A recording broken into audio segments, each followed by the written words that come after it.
ઠાકોર સમાજને એક વિનંતી કરવી છે કે અત્યારે ખૂબ સમાજમાં બંધારણનો વિચાર ચાલી રહ્યો છે અને આપણે જો આમાં નહીં વિચારીએ ને તો ભવિષ્ય આપણું ખૂબ પાછળ જતું રહેવાનું છે. કાલના મેં એક જગ્યાએ વાંચ્યું હતું કે 7/12માં ઉતારામાં નોમ રાખવું હોય ને, 7/12માં ઉતારામાં નોમ રાખવું હોય તો લગ્નમાં ને આડા ખર્ચા બંધ કરવા પડશે. તમે વિચાર કરો, લગ્નમાં સમાજ બધો સ્વીકારવાનો જ છે. આપણે લગ્નમાં જે હોનું ચોદી લઈ જઈએ છીએ એ લગભગ સદંતર બંધ કરવાના વિચારણા ચાલી રહી છે આપણા સમાજની. તો એ ઠાકોર સમાજને સ્વીકારી લે તો આપણે પણ એ સ્વીકારી લેવું. કારણ કે તમે આપણા કોઈના ઘરમાં એટલા બધા રૂપિયા ના હોય તો આપણે કોઈ જગ્યાએ ખેતર મેલીએ, કોઈ વ્યાજમાં લાવીએ, પણ એનામાં પૈસા ભરવામાં જ આપણી આખી જિંદગી જતી રહે. એના કરતાં આપણે લગ્ન માપના ખર્ચે થાય, લગ્નમાં પણ આપણે જમણવાર કરીએ તો પણ માપની આઈટમ બનાવીએ. આપણે ઘણા બધા 2-4 ગામમાં પટેલ સમાજનો એને એવું નક્કી કરીએ 5 આઈટમ હોય ને જમવામાં તો જ એના ઘરે લગ્નમાં જવાનું નક્કી જવાનું. આપણે 10 આઈટમ બનાવવા પણ ખાવાનું પેટમાં જોતું હોય એટલું જ જોવાય કે. એટલે આપણે એ પણ એ વિચારવાનું છે.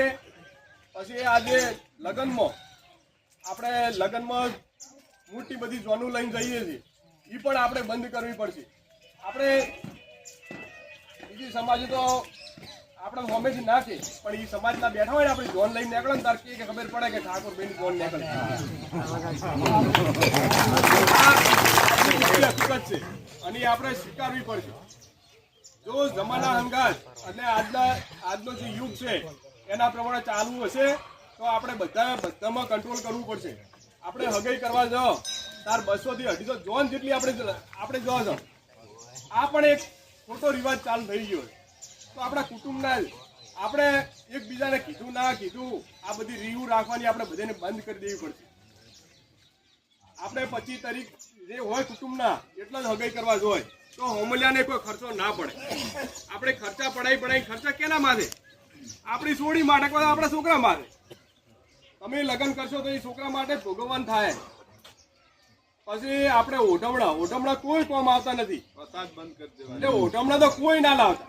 હવે પછી લગ્ન થાય ઓઢમણાની રોકડું તમારે 20 રૂપિયા આજે તો ચાલશે, પણ ઓઢમણા લાવવાનું બંધ કરો. બીજું આપણે વાહણ લાવીએ એટલે કોઈ નહીં કામ આવતા નહીં. લગ્ન કરીને ઘરે બધાને પડ્યા